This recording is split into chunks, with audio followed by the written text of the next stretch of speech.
Eccoci cari telespettatori insieme ai nostri ospiti per affrontare un tema molto sentito da tutti quanti indistintamente. Il 60,2% degli italiani percepisce in modo crescente un senso di insicurezza, eppure i dati dicono che i reati commessi all'interno delle abitazioni, le frazioni, all'interno dei luoghi di lavoro ed esterni eccetera dovrebbero essere diminuiti.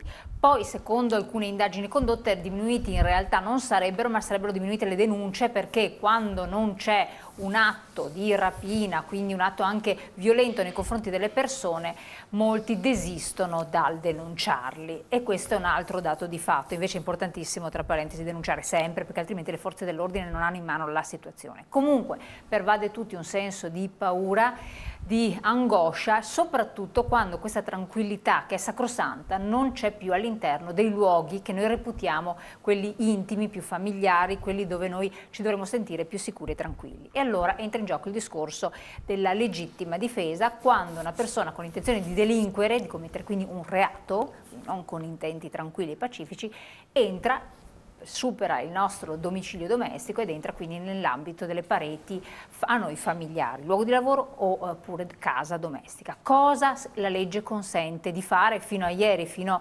adesso sostanzialmente, e poi che cosa sarà lecito fare, quindi quale tipo di reazione sarà ammissibile. Perché? Perché effettivamente quella questione della legittima difesa, molte persone che hanno reagito in modo, si è detto, eccessivo, non proporzionate all'offesa subita, hanno subito delle conseguenze anche molto molto gravi e disagiose, anche dal punto di vista psicologico, fisico, emotivo ed economico, e questo è un altro aspetto molto importante. I nostri super esperti presenti questa sera, ve li presento subito, sono Fabio Ballestriero, segretario regionale del SAP, Polizia, Sindacato di Polizia del Veneto, grazie di essere qui con noi. Telespettatori. Enrico Scacco, consigliere comunale del PD, grazie anche a lei. Buongiorno a tutti. L'avvocato Luca Deiana della Lega. Buonasera. L'avvocato Giuseppe Pavan, penalista. Grazie. Buonasera.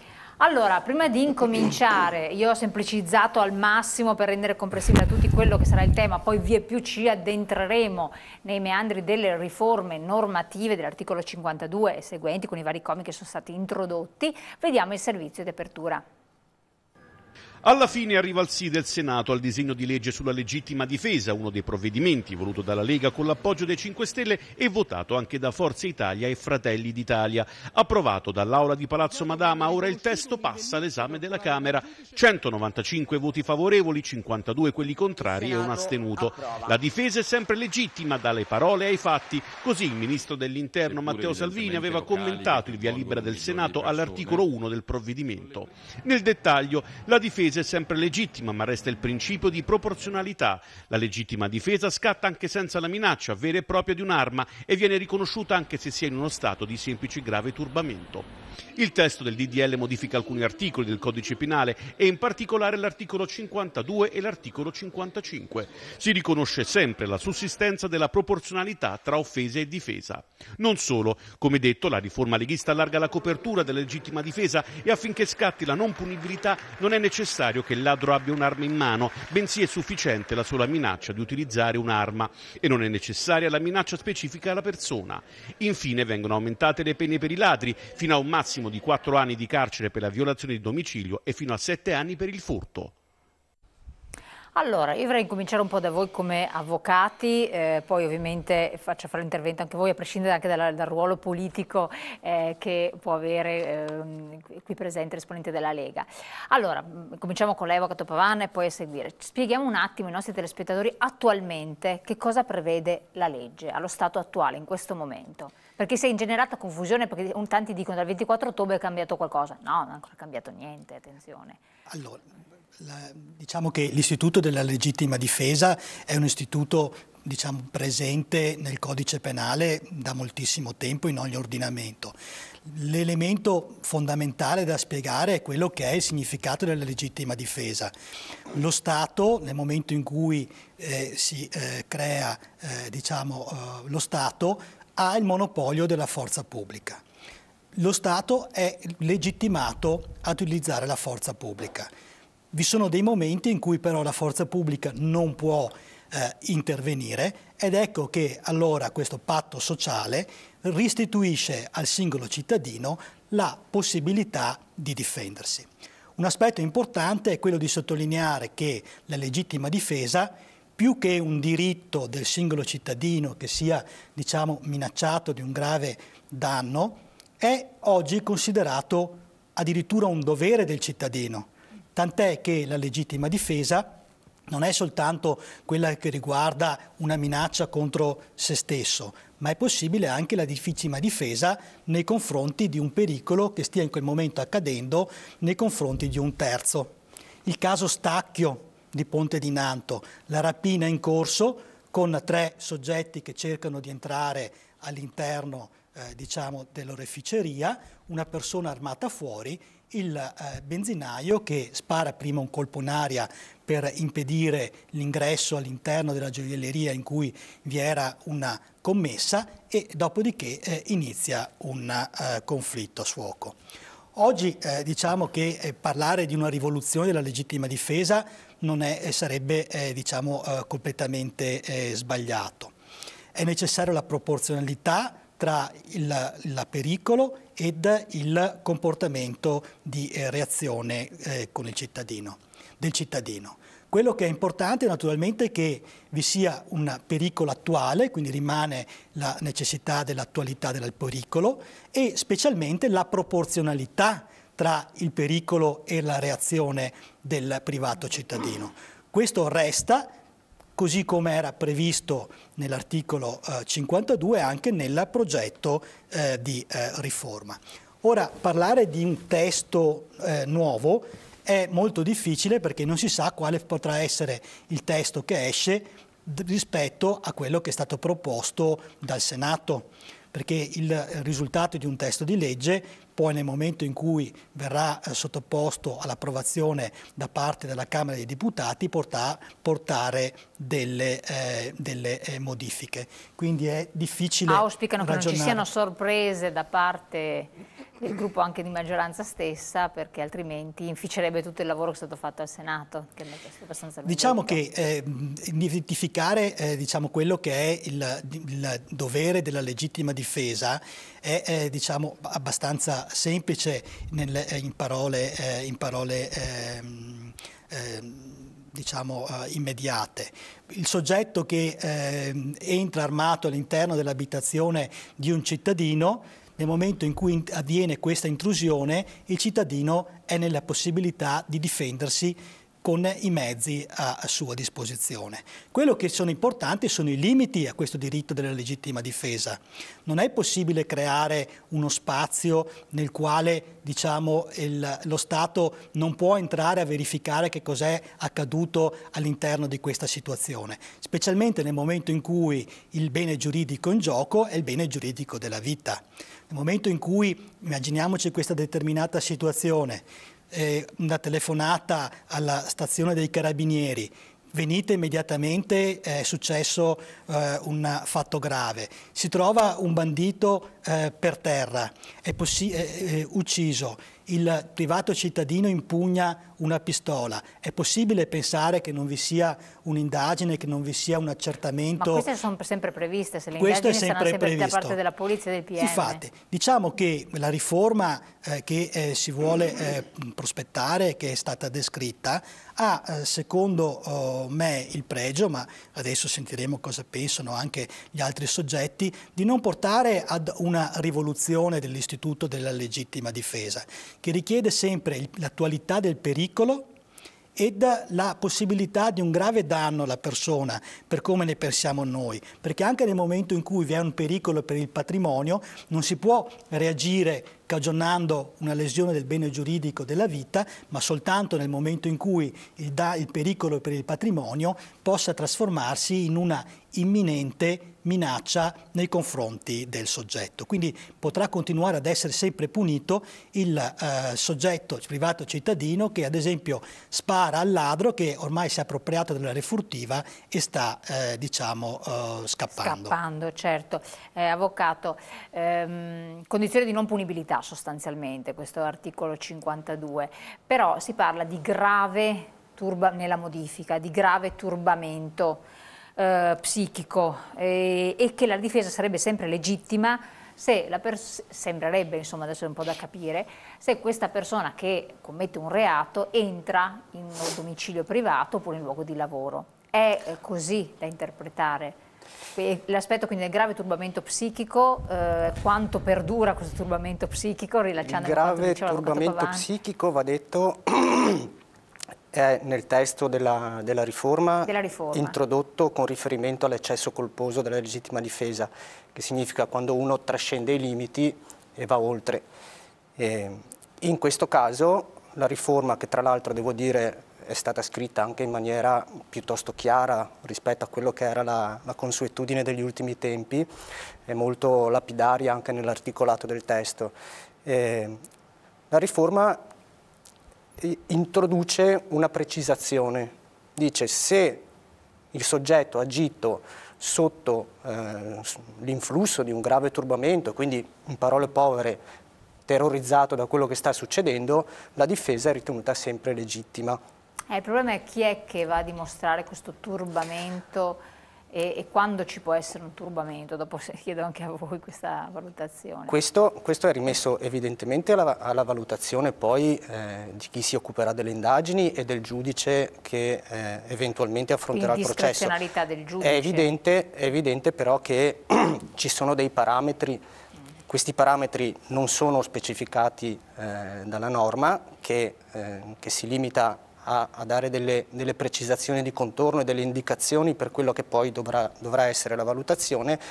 È evidente che se una persona, se io scopro una persona in casa mia che ritengo possa essere armata o che sia vicina con fare minaccioso, tanto sereno non sono.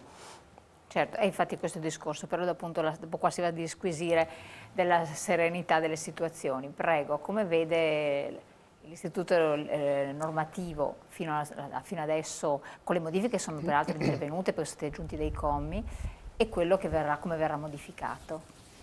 Vedremo se ci sarà una modifica al Senato, perché mi pare che il Ministro abbia già detto, no, come diceva giustamente lei, che non bisogna aspettarsi sorprese, si riferiva naturalmente alla controparte grillina del governo in Parlamento su modifiche del testo di legge. Il DDL è già stato non modificato perché i 5 Stelle alla Camera avevano presentato 5 o 6 emendamenti che in extremis, insomma, per cercare di, evidentemente questo disegno non andava proprio a genio neanche a loro, cercare di aggiustare un po' il tiro, poi diciamo per il benessere e la continuità del governo stesso li hanno ritirati. Io mi auguro che ci sia una qualche modifica, nel senso che ho ascoltato attentamente quello che dicevano i due avvocati che naturalmente hanno più esperienza del sottoscritto dal punto di vista della conoscenza giurisprudenziale. Credo che siamo in una fase di grande propaganda da parte leghista, no? Questa è la sfera di influenza del ministro Salvini e del suo partito che ha sempre cavalcato l'onda. No, lei ha detto una cosa corretta, però io le ho portato i dati iniziali, poi ce ne sono altri che comunque sono sempre su proporzioni del genere. Sì, la percezione non va trascurata, l'errore è stato un po' anche del PD di ignorare queste percezioni reali o meno. Questo è però corretto. Attenzione che... Questo è corretto, però dobbiamo distinguere, secondo me, chi fa politica e lo fa soprattutto ad alti livelli, deve distinguere la percezione dalla realtà, perché la percezione è, diciamo, fomentata e aumentata dalla propaganda politica, insomma questo è nella storia da sempre della democrazia e anche prima. Quindi cavalcare l'onda, diciamo, e esasperare gli animi, come purtroppo io ritengo faccia spesso il ministro Salvini per tornaconto personale, per consenso personale, è sbagliato. Bisognerebbe dire ai cittadini, appunto, che leggevo un rapporto del Censis dell'anno scorso, i reati in generale, soprattutto quelli che riguardano il patrimonio, sono calati del 10% nell'ultimo anno. I pericoli sono soprattutto nelle grandi città, nei grandi agglomerati, allora lì io sarei favorevole a politiche, diciamo, deterrenti che però sono calate nei contesti territoriali specifici. Questa secondo me può essere una soluzione. Mi pare che l'istituto della legittima difesa sia già scritto correttamente, così come prima della modifica del DDL, perché c'è una proporzionalità corretta tra diciamo offese e difesa, e credo questo è un principio sacrosanto. Discutendo di questo argomento, l'esempio classico mi viene da dire, io sono consigliere comunale a Cadoneghe, invito un mio opponente politico con il quale magari sono in buoni rapporti, che però è un mio concorrente, dico che ha invaso il mio domicilio, gli sparo e dico anche che magari ero sotto un grave turbamento, recito una parte, insomma, e in questo caso l'attività giudiziaria avrebbe un po' le mani legate da questo disegno di legge, perché mi pare che l'intento sia questo. È ovvio che poi l'indagine processuale è sacrosanta ed non può essere evitata, però io ritengo che così veramente si stringono molto le maglie ai giudici per poi verificare esattamente quello che è successo in quel contesto. Mi pare che, da questo è il mio punto di vista, insomma, la legittima difesa va benissimo così com'è. Tra l'altro leggevo anche questo: tra il 2003 e il 2016 sono 5 i processi che si sono svolti per legittima difesa e 4 sono andati con una soluzione. L'unico caso di condanna è stato perché è stato sparato al rapinatore che era di spalle, e quindi lì evidentemente il giudice ha ravvisato un eccesso di legittima difesa. Questo succede, apro una breve parentesi, anche negli Stati Uniti. Se uno, dove ci sono norme completamente diverse rispetto alla detenzione delle armi e i processi penali, anche lì se io sparo alle spalle di una persona, per quanto questa persona possa avermi minacciato, possa avermi aggredito eccetera, vado in galera per direttissima, ecco, insomma, giusto per essere chiari. Ecco, alla luce di quanto ha esposto il consigliere, lei che opera tra l'altro sul campo, per cui anche in modo attivo, e si confronta costantemente con i problemi dei colleghi, cosa ne pensa? Guardi, io ho ascoltato gli interventi che sono stati fatti da chi mi ha preceduto e l'idea che mi sono fatto, al di là della situazione contingente odierna, in questi anni, è che sulla legittima difesa, argomento che ormai è cavalcato credo almeno da più di un decennio, perché l'ultima modifica alla legittima difesa, se non ricordo male, ma chiamo in mio soccorso i tecnici, diciamo così, mi pare di ricordare del 2006, che ha leggermente modificato, diciamo così, la precedente normativa. Ora quindi da oltre un decennio che discutiamo, è come dire, al centro dell'attenzione sia della politica e sia però anche dell'opinione pubblica, che al di là poi dopo della sicurezza più o meno percepita ha evidentemente avvertito o sta avvertendo necessità diverse da quelle che potevano essere presenti 20 anni fa, e ci sono delle motivazioni. Quindi a me pare che l'esigenza politica da una parte, ma anche sociale, se vogliamo, di modificare questa norma sia il sintomo di qualcosa che evidentemente non va o non funziona bene. Prima l'avvocato che mi ha preceduto nel primo intervento ha parlato di un patto sociale. Beh, questo patto sociale che delega allo Stato la difesa, no? La nostra difesa, credo che in questi ultimi anni sia leggermente stato disatteso. L'apparato della nostra sicurezza non è un tema che tra l'altro dico io, ma hanno detto e hanno confermato autorevoli rappresentanti dell'istituzione, a cominciare dal nostro capo della polizia, è stato in questi ultimi anni fortemente debilitato. Quindi la presenza delle forze dell'ordine nel nostro territorio è stata ridotta. Ricordo che fino a qualche anno fa, fino a pochi mesi fa, scusate, viene in programma la chiusura di numerosi presidi di polizia. Abbiamo avuto un calo vertiginoso dei nostri organici. Quindi problematiche che fanno sicuramente il paio con quella percezione di insicurezza che, sono d'accordo, non è un dato oggettivo, ma è pur tuttavia un dato di cui bisogna tenere conto e che evidentemente in questi anni è stato fortemente disatteso, cioè la richiesta di sicurezza, di onorare quel patto di sicurezza tra cittadini e lo Stato. Mi sembra che negli ultimi anni e nell'ultimo almeno decennio lo Stato l'abbia ottemperato poco, e quindi è in questo senso sicuramente lo Stato è inadempiente, cioè non è in grado di fornire sufficiente sicurezza ad una domanda legittima. Ma mi pare ci sia anche un altro punto non secondario. Insieme a questa inadempienza vi è stato in questi ultimi anni una certezza della pena che è stata letteralmente, dal mio punto di vista, smontata.